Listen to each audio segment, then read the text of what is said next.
Assalamualaikum warahmatullahi wabarakatuh. Anak-anakku sekalian, berjumpa lagi dengan Mem di pelajaran bahasa Inggris.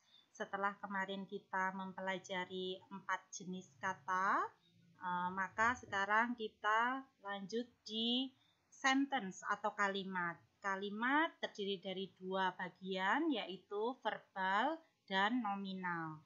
Oke, untuk kalimat ada nominal, ada verbal. Apa itu kalimat nominal? Kalimat nominal itu kalimat yang di dalamnya terdapat kata benda atau noun, terdapat kata sifat atau adjektif, atau di dalam kalimat itu terdapat adverb atau kata keterangan. Jadi, apabila ada kalimat di dalamnya terdapat noun atau adjektif atau adverb, itu disebut sebagai kalimat nominal. Satunya jenis dari kalimat adalah kalimat verbal. Apa itu kalimat verbal? Kalimat yang di dalamnya terdapat verb atau kata kerja. Oke, lebih jelasnya seperti ini. Nominal sentence. Nominal sentence atau kalimat nominal. Kalimat yang di dalamnya terdapat noun atau adjektif atau adverb. Jadi salah satunya saja, tidak harus di satu kalimat itu mengandung semua unsur kata ini, noun, adjektif, adverb, tidak harus seperti itu, tapi salah satu saja. Nah, seperti yang kalian tahu bahwa susunan pokok dari kalimat adalah subjek plus predikat plus objek atau komplement. Apa itu komplement? Pelengkap. Nah, misalnya saya makan nasi, berarti subjeknya adalah saya, predikatnya adalah makan, objeknya apa? Nasi. Itu kan susunan kalimat sepokok atau normalnya seperti itu. Nah, di dalam kalimat nominal dalam bahasa Inggris, predikatnya itu apa? Predikatnya adalah berupa to be. Nah, kalau dalam bahasa Indonesia, kalimat nominal itu tidak mengandung predikat. Misalnya, kalimat nominal diantaranya kan mengandung adjektif atau kata sifat. Contoh kata sifat adalah cantik gitu ya. Nah, dalam kalimatnya saya cantik. Saya sebagai apa? Subjeknya. Cantik sebagai apa? Komplementnya berupa apa? Adjektif. Lah, terus predikatnya mana? Tidak ada. Dalam bahasa Indonesia, kalimat nominal itu tidak mengandung predikat. Nah, bedanya dalam bahasa Inggris, meskipun dia kalimat nominal, tetap harus ada predikat. Nah, predikatnya berupa apa? Berupa to be. To be itu apa sih, Mem? To be itu predikat dalam kalimat nominal yang terdiri dari be atau been. Kemudian yang to be present-nya adalah is, am, are. To be past-nya adalah was atau were. Nah, nanti Mem kasih tahu untuk penggunaan to be ini tergantung dari subjeknya itu seperti apa. Yang penting sekarang kalian tahu bahwa inti dari kalimat nominal adalah predikatnya berupa to be. Oke, sekarang kita cek ya pengertian kalian tentang to be itu tadi. True or false? Benar atau salah menurut kalian? Kalau Mem tulis I happy, betul nggak kalimat seperti ini? Ya, jelas salah. Kenapa? Happy adalah kata sifat atau adjektif. Berarti, boleh nggak dalam kalimat itu setelah subjek langsung adjektifnya, kata sifatnya? Nggak boleh. Harus ada to be-nya. Karena subjeknya I, maka to be-nya am. I am happy. Terus, Mem, saya boleh nggak pakai to be yang was? Boleh. Ini nanti hubungannya adalah tentang tenses atau perubahan kalimat berdasarkan waktu. Nah, di sini boleh saja Mem tulis I was happy atau I have been happy juga boleh, present perfect. Apa sih Mem bedanya kita nulis pakai to be, am, was sama have been? Ya, waktunya. Misalnya, kalau kalimatnya Mem pakai to be present, I am happy. Berarti faktanya sekarang Mem itu bahagia. Tapi kalau Mem tulis I was happy, berarti maknanya adalah saya dulunya bahagia. Sekarang gimana? Ya lagi nggak bahagia, makanya pakainya was. Kalau I have been, saya dulu pernah bahagia. Berarti sekarang nggak bahagia, gitu ya maksudnya. Kemudian, kalimat yang kedua, They in the class. Coba dilihat di sini setelah subjek they adanya kata apa? In the class. Oke, in the class adalah kata keterangan tempat atau adverb of place. Berarti jelas kalimat ini adalah kalimat nominal. Betul nggak Mem kalau tulis they in the class? Jelas salah. Karena apa? Berarti di sini tidak ada to be-nya. Setelah subjek kalau dalam kalimat nominal harus ada to be-nya. They, to be-nya kita bisa pakai are kalau dia present. Kita juga bisa pakai were kalau dia past. Maknanya bedanya apa? Ya waktu itu tadi. Kalau they are in the class berarti faktanya sekarang mereka ada di kelas. Kalau they were in the class, nah ini dulunya mereka ada di kelas. Bisa kemarin, bisa 2 jam yang lalu.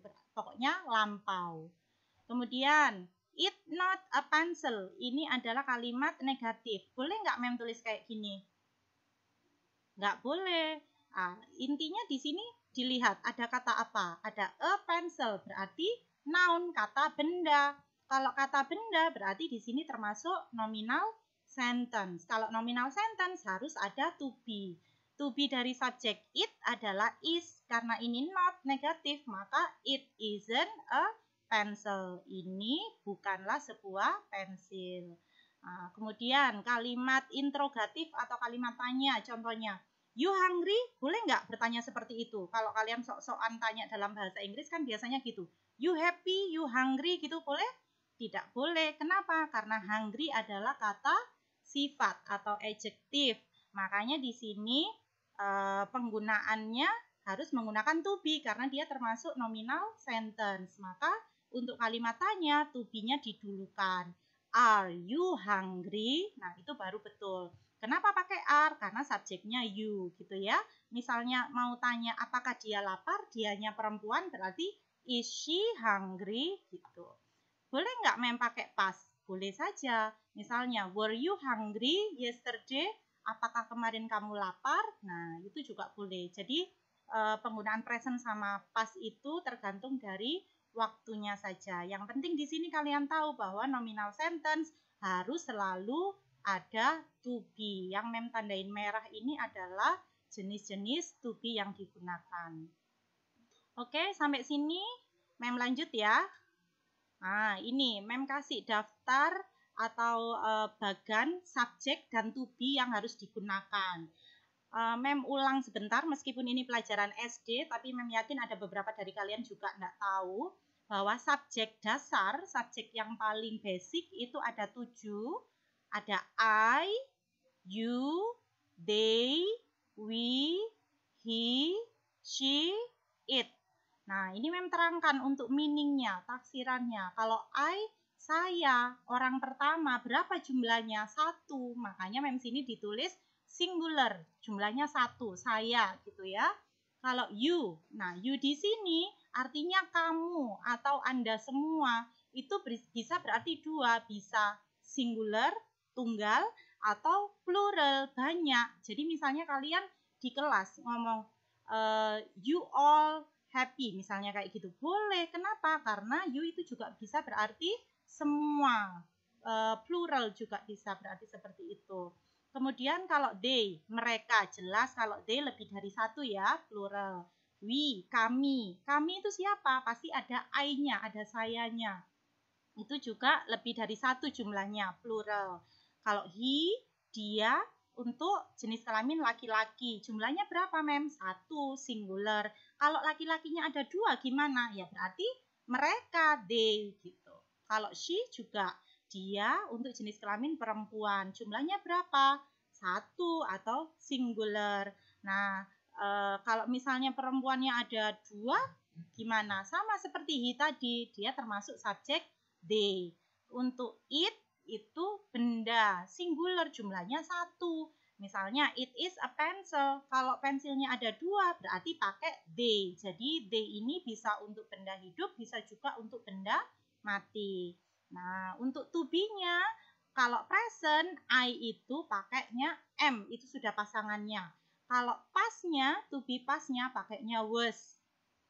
Kemudian untuk subjek you, they, we, itu to be present-nya adalah are, Kalau to be pastnya were. Ini bacanya were ya, bukan where. Kalau where itu di mana, kemana. Ayo ting-ting nanti jadinya. Kemudian kalau subjeknya he, she, it, itu to be-nya yang digunakan adalah is untuk present. Untuk pastnya to be yang digunakan adalah was gitu. Oke, sampai sini mudah-mudahan jelas ya bagi kalian. Masih sanggup ya kalau mem lanjut di verbal sentence. Verbal sentence adalah jenis kalimat yang kedua, itu pasti namanya aja verbal sentence. Di dalamnya pasti terdapat verb atau kata kerja. Nah, susunan kalimat yang pokok seperti tadi di nominal sentence sama di verbal sentence juga seperti itu. Ada subjek, predikat, objek, atau komplement atau pelengkap ini. Nah, kalau tadi di nominal sentence predikatnya berupa to be. Kalau di verbal sentence predikatnya adalah verb itu sendiri atau kata kerja itu sendiri. Misalnya, saya makan pizza, berarti predikatnya apa? Ya makan, verbnya itu sendiri gitu. Nah, untuk perubahannya gimana mem kalau waktu kejadiannya berubah? Kalau waktu kejadiannya berubah itu kalau present kita pakainya verb 1. Nah, khusus untuk subjek he, she, it, kalian menambahkan verb 1 itu dengan tambahan s atau es. Misalnya, kalau verb satunya go, maka untuk tambahan ses-nya jadi goes. Untuk eat jadi eats. Play jadinya plays. Itu untuk present. Nah, untuk pastnya kita pakai verb 2. Nah, kalau tadi verb satunya go, maka verb 2-nya adalah when. Kalau verb satunya eat, verb 2-nya adalah ate. Kalau verb satunya play, maka verb 2-nya adalah played. Nah, untuk verb 3 atau perfectnya atau past participle-nya itu kalau go jadi gone, eat jadi eaten, play jadi played. Nah, khusus untuk verbal sentence yang di sini memang akan memberi pengayaan pada pertemuan kita yang ke-6 nanti tentang apa? Tentang regular and irregular verb. Sekarang kalian cukup tahu bahwa dalam verbal sentence itu di dalamnya pasti predikatnya berupa verb. Itu aja sementara ini. Jangan memperdulikan verb 1, verb 2, verb 3-nya. Oke, sekarang mem tes nih kalian. True or false, benar atau salah. Kalau mem tulis kalimat kayak gini, I am go there. Boleh enggak seperti ini? Harus dicek dulu dalam kalimat itu terdapat kata kerja enggak? Ya, di mana kata kerjanya? Ini, go. Nah, berarti kalau ada kata kerja, boleh nggak diberi to be? Tidak boleh, karena apa? Predikatnya ya langsung kata kerja itu sendiri. Jadi kalau mem tulis I am go there, pasti salah. Yang betul adalah I go there. Gitu. Nah, ini bentuk pasnya. Boleh, I went there. Bentuk perfectnya, I have gone there. Tapi mem nggak akan fokus di sini, cukup kalian tahu bahwa kalau dalam verbal sentence tidak boleh ada to be. Kemudian, kalimat yang kedua, we not eat pizza. Boleh nggak? Kalau ini kalimatnya negatif. Tidak boleh, harus ada kata kerja bantunya. Apa itu? Berupa do atau did. Nah, karena ini negatif, berarti we don't eat pizza. Kalau bentuk pasnya, we didn't eat pizza. Nah, sekarang kalimat interrogatifnya, contohnya, kalau mem tulis, are you play soccer? Boleh nggak? Nggak boleh, karena play adalah kata kerja atau verb. Berarti untuk kalimat tanya pakai kata kerja bantu, nggak boleh pakai to be. Apa kata kerja bantunya? Do. Berarti di sini jadinya kalimat tanyanya adalah do you play soccer? Atau bentuk pasnya adalah did you play soccer? Oke, cukup seperti itu. Di penugasan keempat ini mem nggak akan menyuruh kalian membuat kalimat verbal atau nominal, cukup kalian menebak saja. Kalimat yang mem tulis di bawah ini itu termasuk kalimat verbal atau kalimat nominal. Kemudian kalian tinggal pilih apakah kalimat ini true atau benar ataukah false, salah. Contohnya ya, mem kasih tahu yang kalimat yang pertama. I am sleep late. Nah, ini kalian tebak jenis kalimatnya apa, verbal apa nominal. Nah, dari mana nebaknya? Cari tahu kata-kata yang digunakan dalam kalimat itu tuh kata apa? Nah, di sini setelah subjek ada sleep, kata kerja. Kalau kata kerja berarti jelas dia jenisnya kalimat verbal. Betul atau salah penulisannya I am sleep late? Jelas salah. Kenapa? Karena dia kalimat verbal, tidak boleh ada to be. Maka kalimat yang mem tulis I am sleep late adalah kalimat yang salah atau false. Selanjutnya silakan kalian menebak ini jenisnya kalimat apa, kemudian benar atau salah penulisan kalimatnya. Oke, soal yang pertama. Arman is a smart boy. Nomor 2, we are go to Bandung next holiday. Number 3, you lazy girls. Number 4, my mom and my dad are good parents. Number 5, they visited Mpu Tantular Museum last year. Number 6, I am very sleepy. Number 7, he is do the homework. Number 8, do you ready? Number 9, she is not write carefully. Number 10, this ice cream delicious. Oke, mem tunggu penugasan keempat. See you soon. Wassalamualaikum warahmatullahi wabarakatuh.